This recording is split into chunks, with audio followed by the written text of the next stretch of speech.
Awesome. All right, Jessica Abel, here today.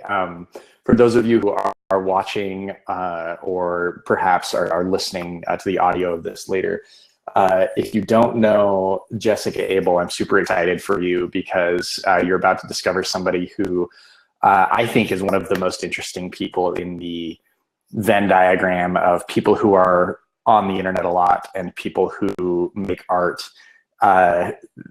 There's that Venn diagram of those people, and I think Jessica Abel is just super awesome, super interesting.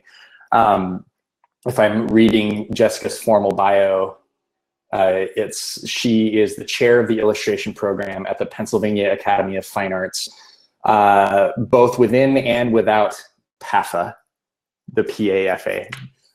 Jessica helps creative people with big ideas get procrastination, to get past procrastination and anxiety, not get procrastination and anxiety, and get on with the making stuff, like getting past stuckness and get making stuff. But that doesn't even just begin to describe all of the neat stuff that Jessica and I are going to talk about today, the things that she's done. She has a graphic novel called La Perdida, which won the 2002 Best New Series Harvey Award. She's done several other graphic novels, including Trish Trash, Roller Girl of Mars, as well as 2 collections of stories from her omnibus comic book Art Babe. She and her husband, the cartoonist Matt Madden, were series editors for the Best American Comics from 2007 to 2013. And they've authored 2 textbooks about making comics, drawing words, and writing pictures, and the book Mastering Comics.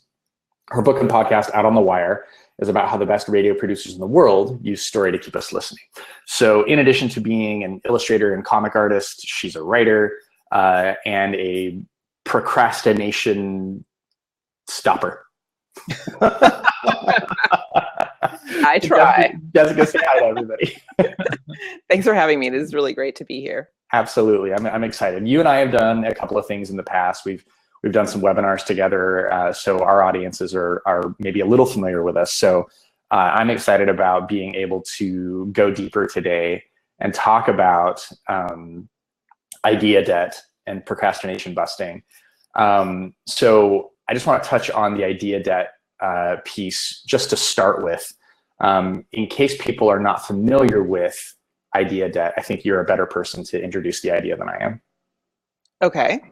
So idea debt is a concept that I was extremely familiar with, but didn't have a term for until I did an interview with Kazu Kibuishi, the author of Amulet, which is a great comic book series for kids, and among other things. And Kazu is sort of a big thinker about the creative process and so on. So I was interviewing him for Out on the Wire, my podcast, and he came out with this term, idea debt, which I found really compelling, basically immediately. It was like the analogy that he made, and that made it clear to me, is this the analogy of snowboarding for him. So he's a snowboarder, and he said basically when he goes snowboarding, he would be as he hit the sort of got to the jumps in the snowboarding park, he would see these young guys like hanging out there, kind of like studying the jumps as if they were about to like really, really do something awesome. And he would look at them and think, okay, number one, you're getting colder physically. You're getting less able to actually hit this jump. And number two, you're making it so big in your head that there's no way you could possibly achieve this. You couldn't make this work. You know, you're never going to get to the level that you want to get to. And so his philosophy became either hit the jump or pass it. You know, that's the only way to do it. Either hit it or pass it. And so to me, and he was talking about Amulet and how Amulet was like this enormous work for him. And if he'd realized how big it was going to be, and he'd thought about how big it was going to be, he never would have done it. He never would have started, and he'd rather just start. So essentially what he was talking about is perfectionism. The idea that if you concentrate on something in this way, then you're going to make it too big in your own mind, and you're going to potentially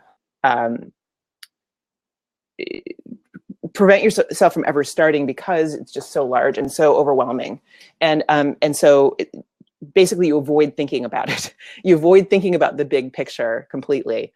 And I thought that was pretty smart. But the other thing that brought up for me that he didn't really talk about directly, but is what I've seen over and over again, is this idea of or pass it, you know? So he's talking about just hit it. And I'm talking about that's one side of it, but the other side of it or pass it. That there are all kinds of ideas that we hold on to, that we allow to weigh us down and that we carry with us like these, you know, enormous burdens for years and years and years. And there's no, you know, in some cases, those ideas don't even line up with what we want to do anymore. They don't represent who we are as artists anymore or as creative people. But we feel like we kind of owe it to ourselves. We kind of have to do it.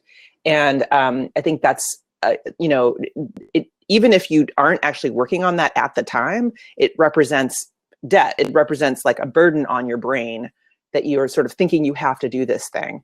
And that weighs you down and keeps you from moving forward quickly on the thing that you're trying to do. Also, you may have multiple things you think you want to do all at the same time. And so you have, you know, a bunch of stuff you're trying to juggle, and therefore you don't really move on anything because you have all of these different things. All those are part of this idea debt concept. Right. And I think that was a really, when I had this term idea debt from Kazu, it was a way of crystallizing all of that into kind of one thing. And over time, I've sort of realized it's really two things. It's perfectionism, and it's also holding on to ideas that, and trying to work on ideas that are, they're not for now. You know, they may be for never, or they may be for some time in the future, but you really, really can't think about them right now. You need to put them away, like completely, get them out of your sort of field of vision. So, yeah. I use Evernote as my second brain. I dump everything into Evernote as a note-taking tool. And I have a specific notebook in Evernote just for ideas that I may or may not work on at some point.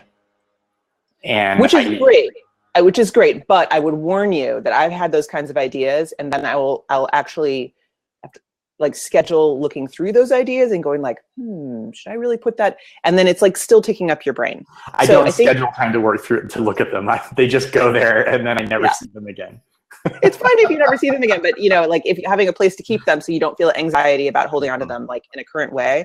But I mean, I've had projects that I've sort of intended to work on for 15 years. Yeah. You know, I kind of intend to work on them, and I'm constantly like, well, I kind of, you know, I should be doing this thing. I should be kind of, and that should is like a, you know, that's a red flag right there. Yeah. But you have to throw these things away. But I think that when you do kind of stumble on them again, I think taking a moment to just go like, okay, seriously, really, is this something I do intend to work on in the future? Mm-hmm. It's, you know, it's fine to have a holding pen, but the someday maybe piece of, you know, that comes from getting things done in that system can be really burdensome because it feels like you're failing, like you're not doing the thing you're supposed to be doing.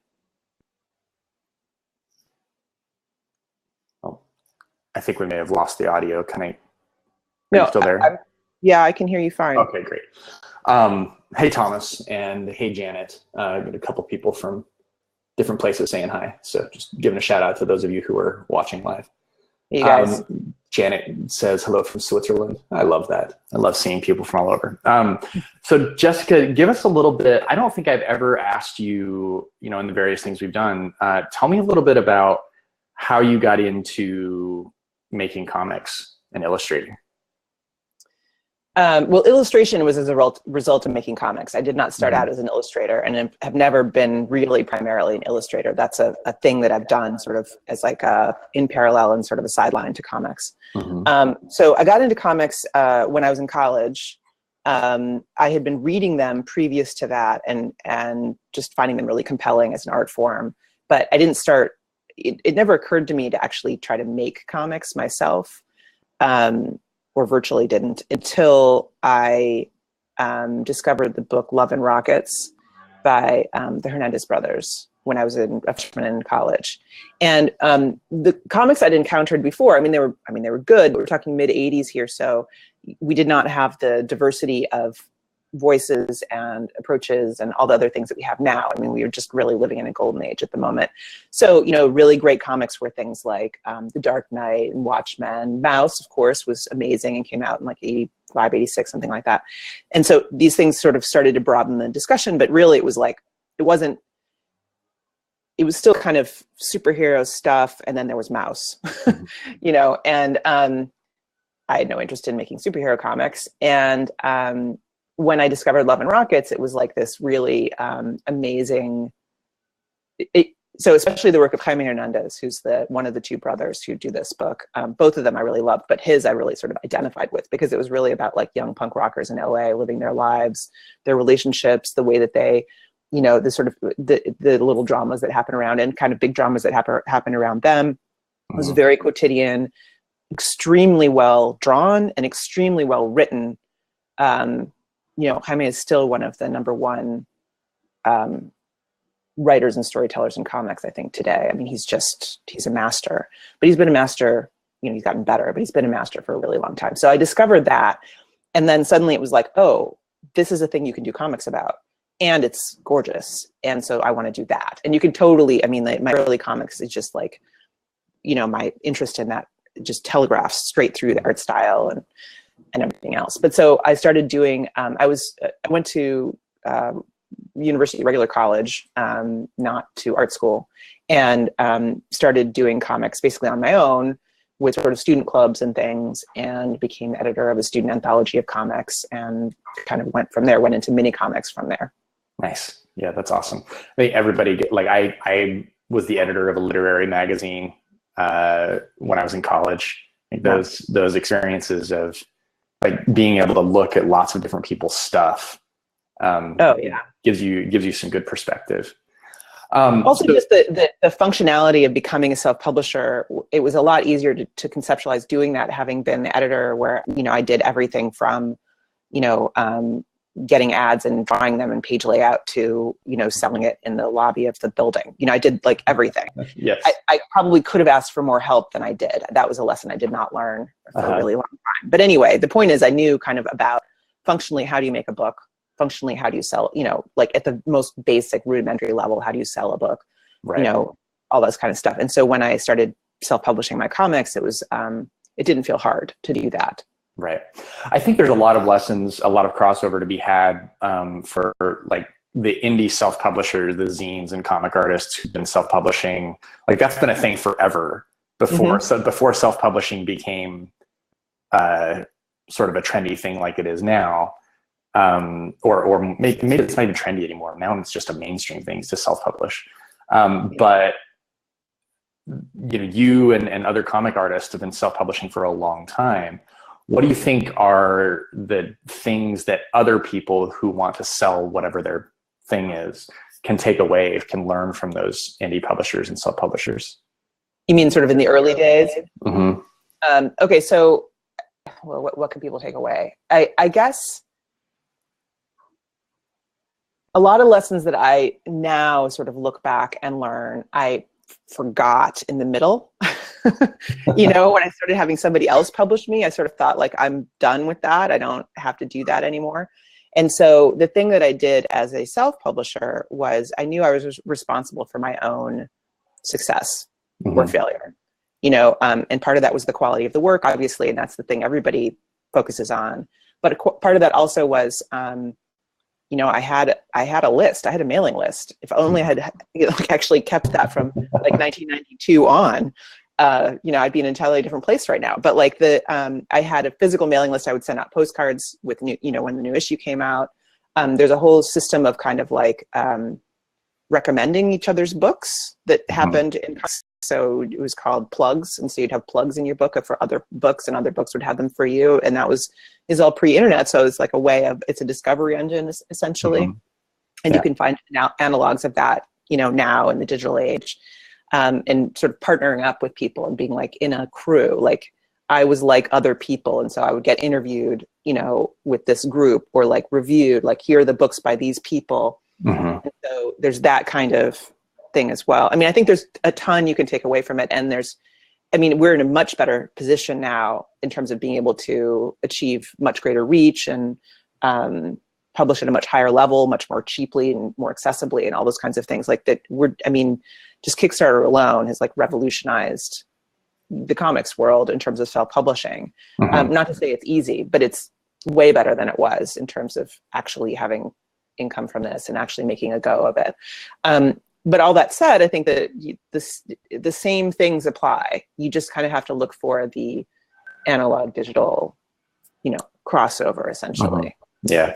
The idea of having a tribe or a group that you run with, like you and I think we first encountered each other in Tara Gentili's co-commercial program, or maybe it was that could be, yeah. If we didn't first encounter there, it was we got to know each other a little better there.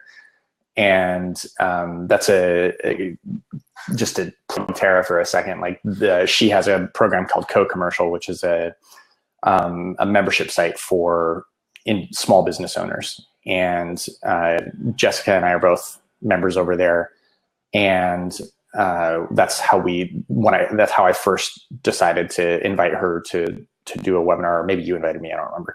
Anyway, that's how we first started doing webinars together. And like that happens a lot inside of Co-Commercial. Like people who are members of that group find people that they resonate with and start promoting each other's stuff and helping each other and things like that. So and interestingly, it crosses boundaries. And I think this is something else to sort of learn from that is, like, I'm doing a live event with Jacquette Timmons in a couple of weeks in New York, where I'm going to her dinner party. She's a financial behaviorist, she calls herself. So it's about like making the right decisions and sort of understanding how money works in your life and so on. And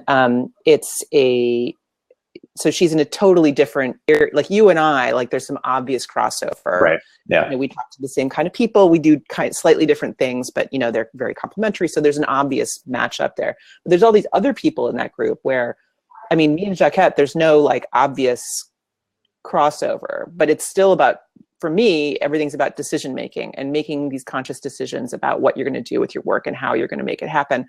And she's doing the exact same thing, but in terms of finances. So it's a really interesting way of finding that bridge and then building that tribe out. Right. Yeah. Yeah. Yeah. So I guess what I was trying to say is those who are listening, like a lot of our audience is young artists or early career artists who are trying to figure things out.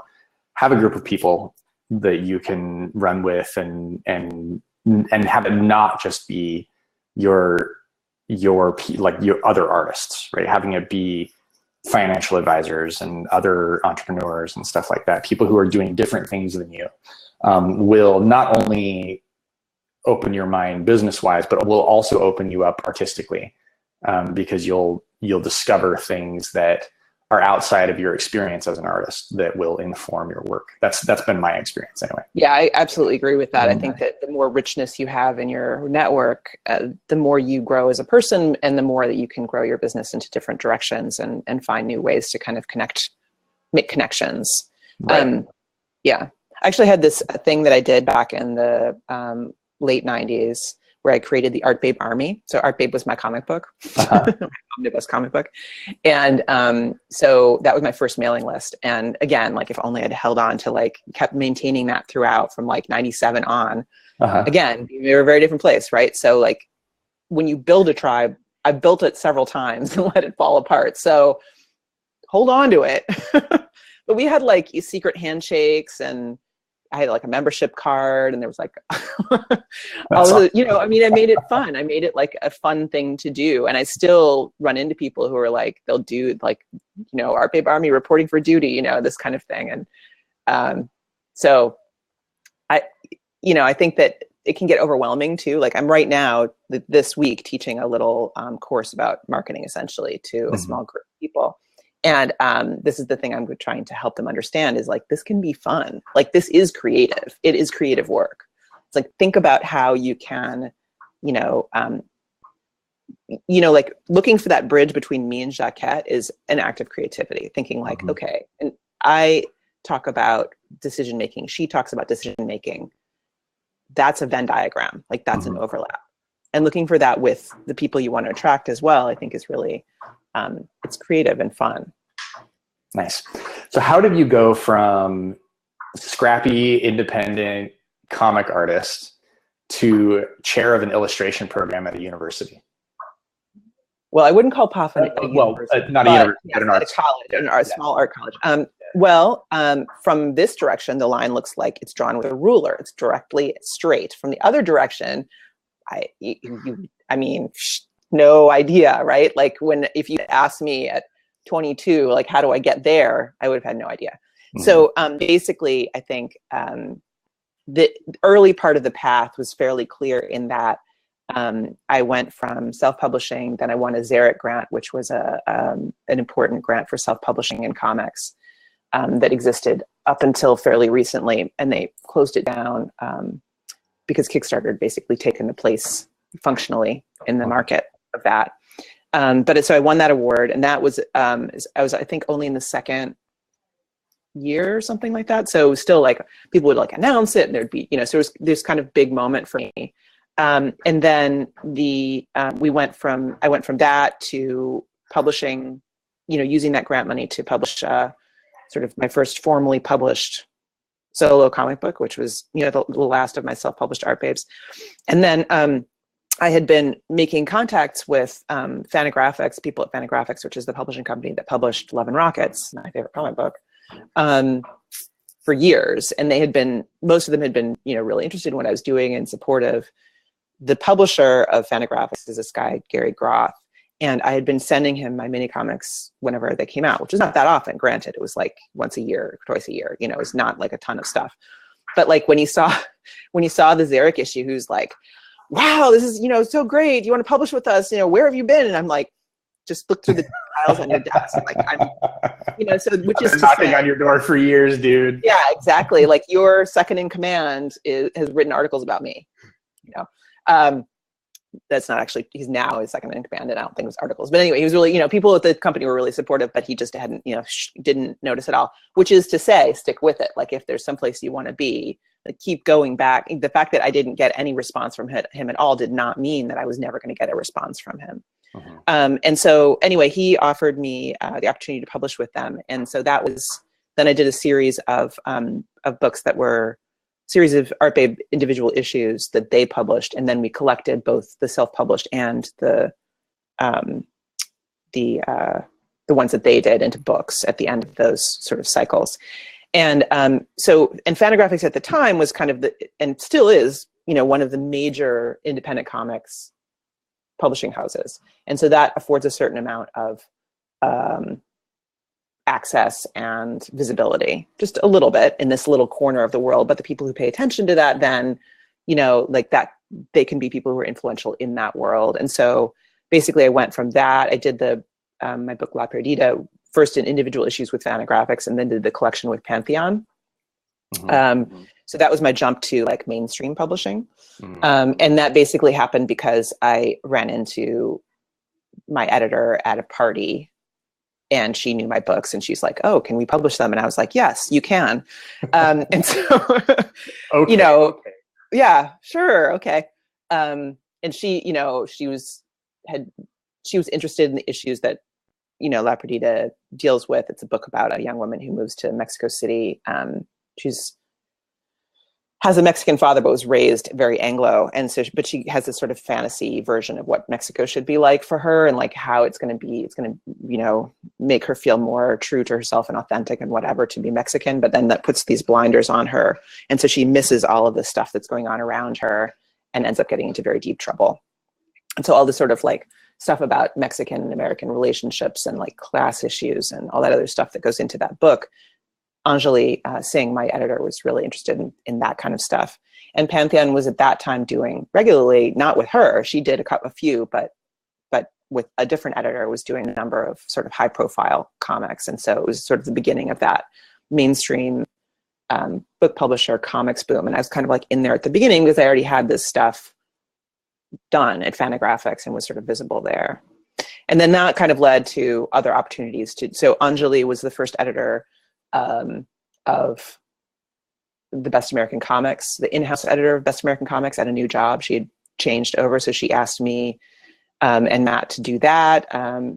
We also met various other people. We were living in New York. We were teaching at the School of Visual Arts because we were cartoonists and known as cartoonists. Like all of it had to do with that cohort and having friends and like, being known within this group for doing stuff that was felt very under the radar, and yet it actually was quite effective in making these kinds of relationships. And so I met Mark Siegel, who is the editor of First Second Books, before he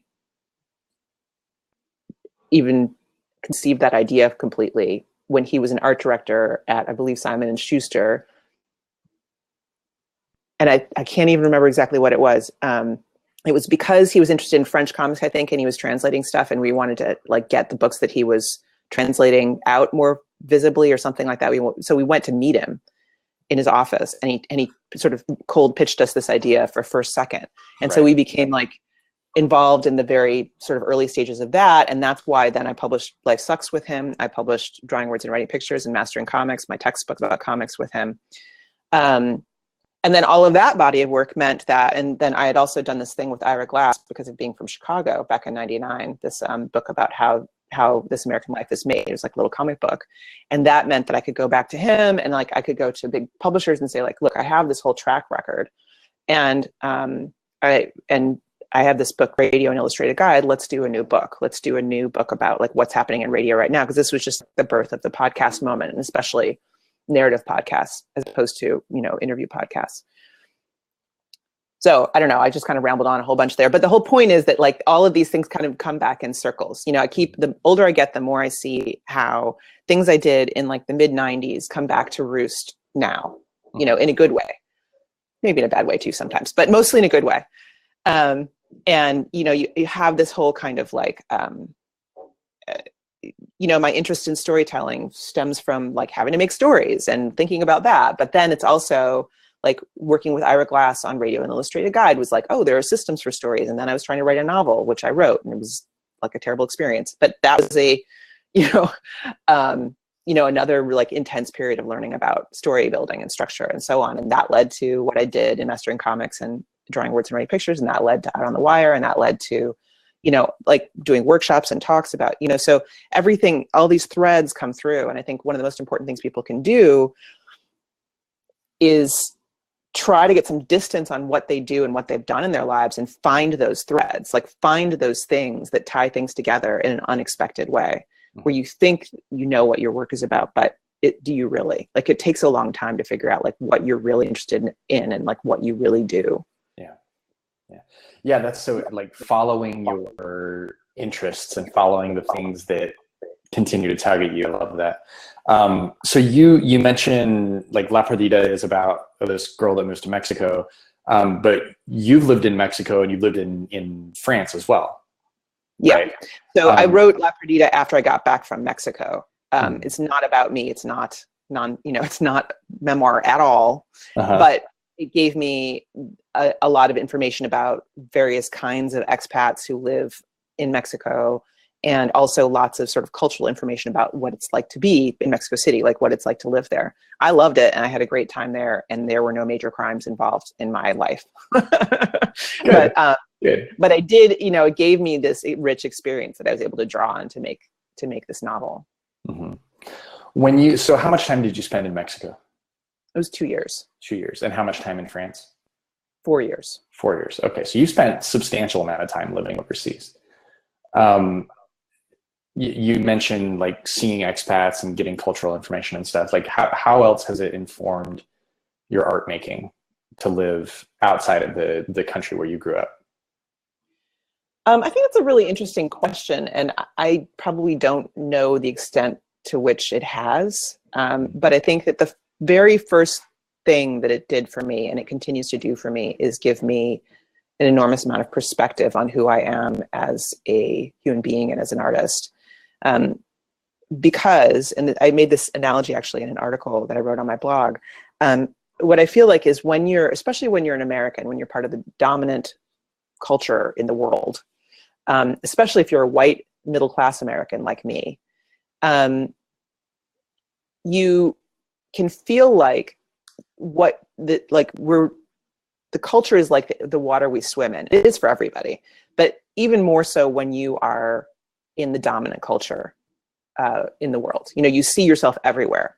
And this is one of the reasons why having diverse viewpoints and diverse characters represented in books is so important, because people who are not of that dominant culture don't see themselves reflected all the time. And it's really, really valuable to see yourself reflected and kind of understand stuff about yourself. But that's a sort of side note. And I would say that, like, I feel like even people who are non-white Americans don't realize how much they are of the dominant culture until they go somewhere else, right? Mm-hmm. You go somewhere else and all of a sudden it's like you're a bas relief, you know, and you suddenly realize what you're attached to, like in the back, you know, like that giant hunk of granite that you're a part of.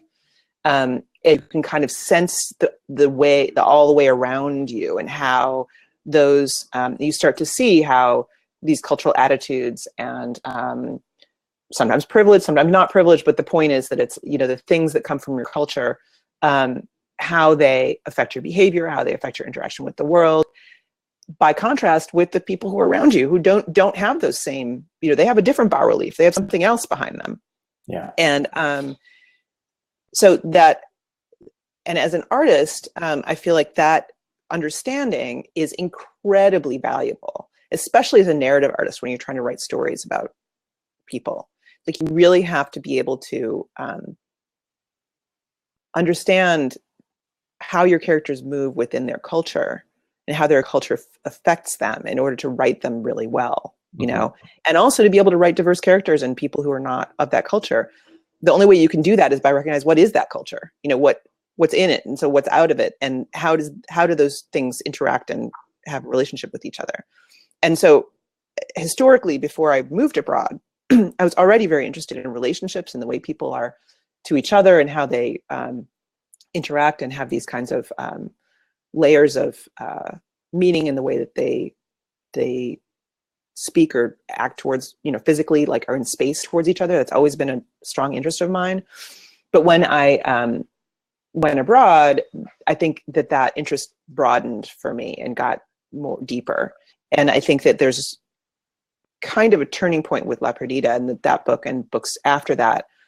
I've had this, like, very sort of pervasive interest in class in my work that comes, I think, from, class is the best word I can think of for it, but, like, it's not necessarily quite that, but, like, cultural difference, and, like, trying to communicate and have relationships across cultural and class boundaries, and, like, how does that work, and what does that mean?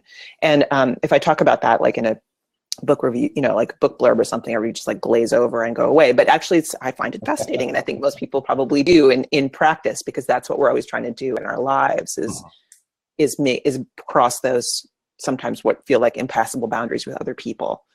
So I think that's the kind of biggest thing. But, you know, it's also really exposed me to so much work from, you know, different people in different languages. And, like, there's something so cool about, like, for a writer, knowing other languages well enough to speak them. Because I wouldn't say I'm, like, super fluent in either French or Spanish, but I'm very functional. Like, I'm totally willing to just, like, jump in and talk about anything, and, like, trying to figure out a way to express it, you know?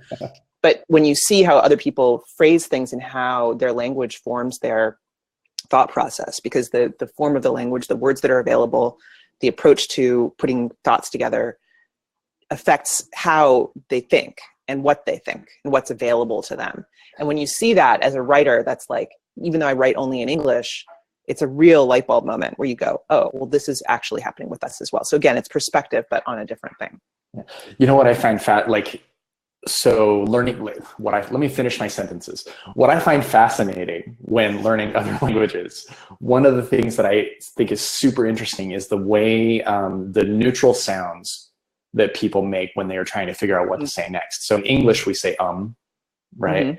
But in Ireland, they speak English, but they come from a culture that speaks Gaelic, and they say when they're trying to, so where I might say they say and but in Mandarin it's completely different. In Mandarin it's nemo.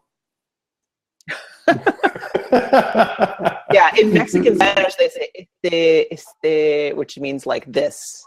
So it's actually a word. Like is not a word, but it is a word. But, like, nama is that in Mandarin. Yeah. Yeah. Yeah. Except they wouldn't say See, like, Yeah.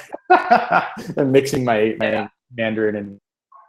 Yeah. No, learning those little tiny words that hook things together is like one of the biggest sort of triumph moments in being comfortable in another language. Like, what do you say when you walk into a room? What do you say when you leave?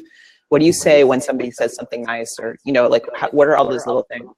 And then how also do you hook sentences together, like this idea of like, what are those little mini words that kind of fill space? Yep.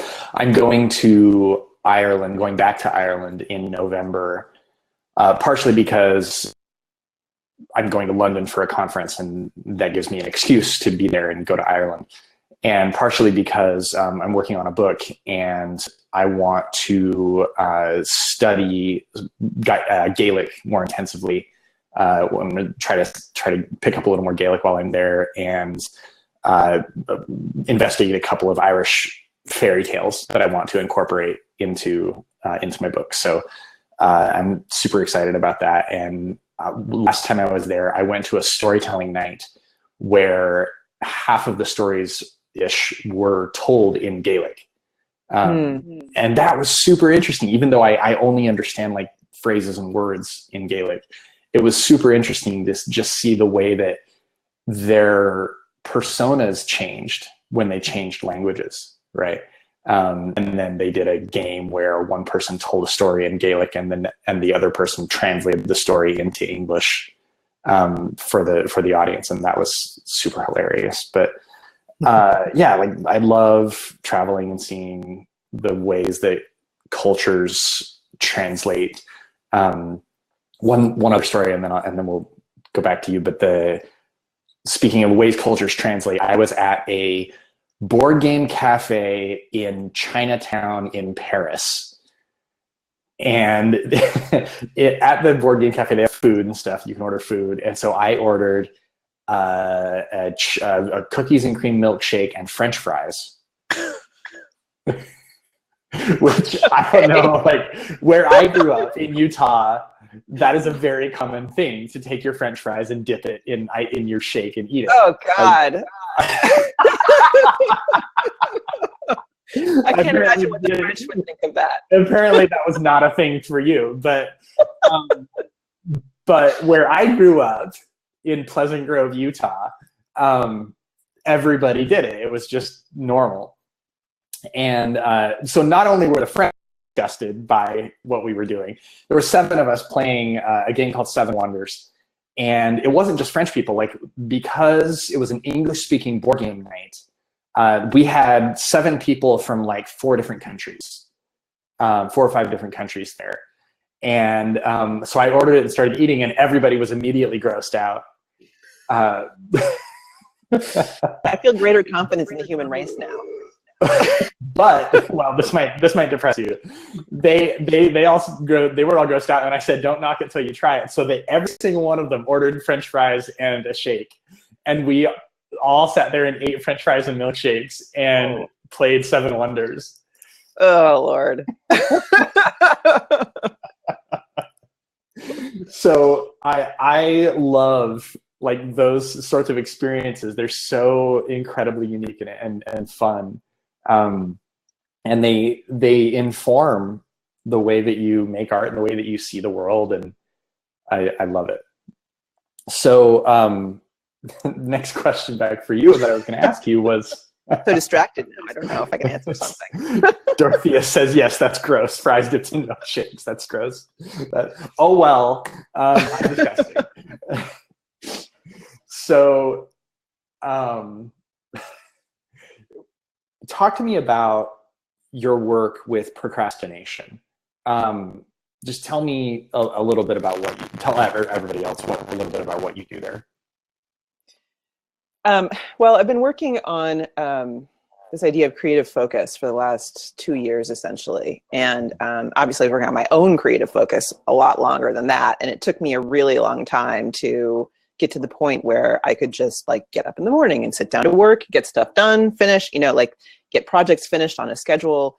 But I got really good at it, and better than a lot of people do. So when it turned out that a lot of people in my audience were really struggling with that, I was like, oh, well, I can help with that. and so I started writing about it and running the Creative Focus workshop. And so I recently wrote a book about this idea called Growing Gills, how to find creative focus when you're drowning in your daily life. And what I realized when I put all of the things together that I'd written and thought about previously into a book form, where I was really kind of coming up with overarching threads, is that the core idea that I teach about this is this idea of conscious decision, that everything, the kind of work that we're trying to do that is so difficult to get done is the reason, one of the reasons, and I think the primary reason that it's so difficult, is that it's self-generated work. It comes completely from inside, and so there are all kinds of problems that emanate from that. So you've got the problem of sort of imposter syndrome, believing that you're not the right person to do this, and you can't do it. It's not, you don't have enough, like you are not enough to do this work. So that's one problem. And you also have the problem of not feeling like you can, like you deserve to prioritize that work and to do it in lieu of other stuff, because there's always other stuff. So how does that prioritization piece fit in there?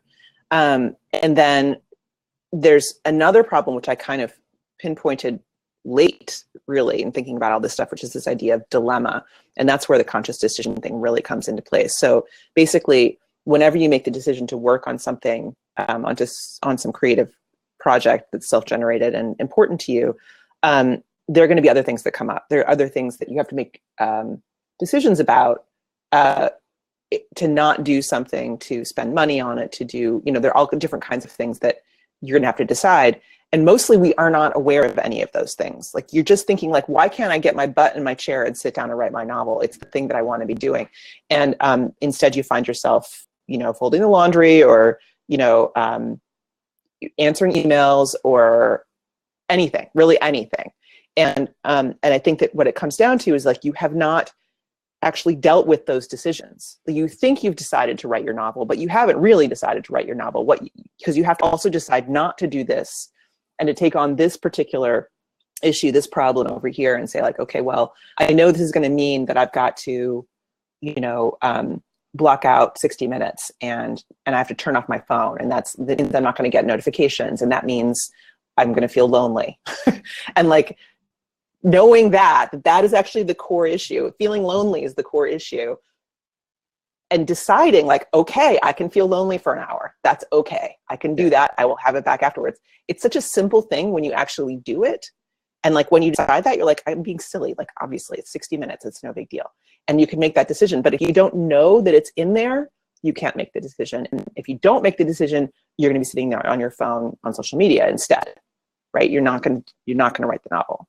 Yeah. So there are a lot of different pieces to it, and a lot of different ways that people come into this, and a lot of different ways, things that people struggle with. Like, some people it's more the sort of mindset issues of, I don't feel like I can handle this. And for some people, it's much more like just the organizational issues of like, how do I structure my time?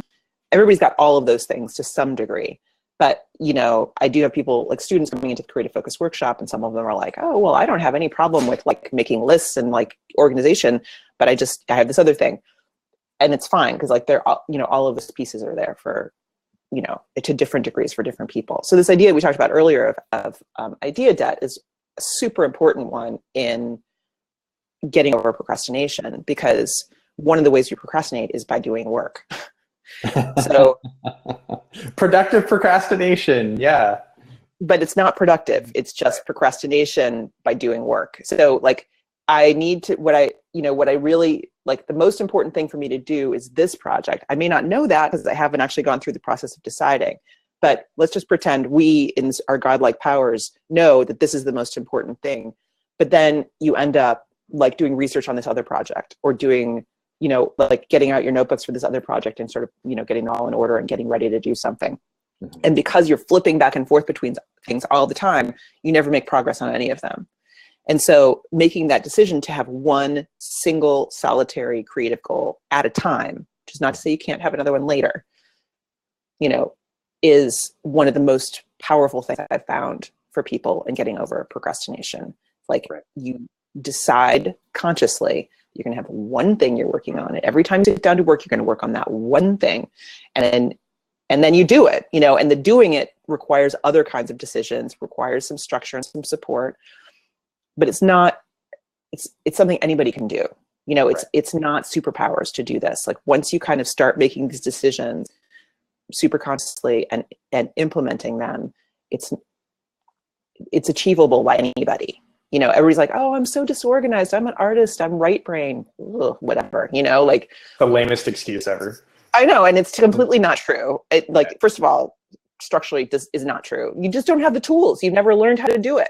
Some people are going to have a little bit more natural inclination, hello, me, than others to be super organized about stuff. But anybody can do it within their powers. If I can get organized, anybody can get organized. I am the world's least organized person. I'm really lucky that I married my wife because she's more like you. She's pretty good at structure and all that stuff. Me, no. But once you get the structure, you can implement it, right? Like once you figure out what it is, and that's what we do in our workshop. As it's also in the book and Growing Gills, but like in the workshop, we do that with support. So it's like people are helping each other make this decision, like what is the right one goal? And it just feels like this enormous decision, which there really doesn't have to be. It could be 6 weeks and you could switch. It could be a week and you switch, like when you finish, you switch. Yeah. So it doesn't have to be forever, but it feels like, oh my God, how can I put this thing aside that has been like in my mind forever? And then you go on to the next thing and you need, you need to figure out, mindset issues. You need to figure out an actual system. You need to break down your projects into small bits. You need to not focus on the big project, but on the small bits. Mm-hmm. So there are all these different things, and having that, again, like we were talking earlier, like having a team, like having a cohort, having people who are there supporting you going through this stuff is not essential, but incredibly helpful, and will totally like accelerate the speed with which you can implement all these things. Yeah. I feel like this idea of creating work patterns for yourself and understanding priorities and all that kind of stuff is sort of problems that are endemic to creative work versus knowledge work or manual labor or other things like that. Like, I think that in America, at least, and this is me just sort of wildly speculating, I want to know what you think. There is a body of knowledge that we have about how to do labor work or knowledge work pretty well. But as the American economy shifts to a primarily creative workforce, where a lot of the repetitive tasks are either automated or outsourced, I feel like we are not ready as a culture to support large groups of people doing creative work. So I'll stop there. Would you have any thoughts on that? We're not, as a culture, we don't want to support people doing creative work, or we don't have maybe not that we don't want to, that we're not good at it. Like we don't have the sort of cultural understanding of what it takes to do creative. I don't think anybody does. And I would say actually knowledge work falls completely in this category. Anybody who's trying to like write a book or, create a course or create a business, do marketing, like whatever, if they have to sit down and do it like on the spot, that's creative work. You have to, like we talked about earlier, this, like the idea that marketing is creative as well. Like you have to be able to create space and time to focus on this project, get the project, bring the ideas in and kind of build them and do something with them.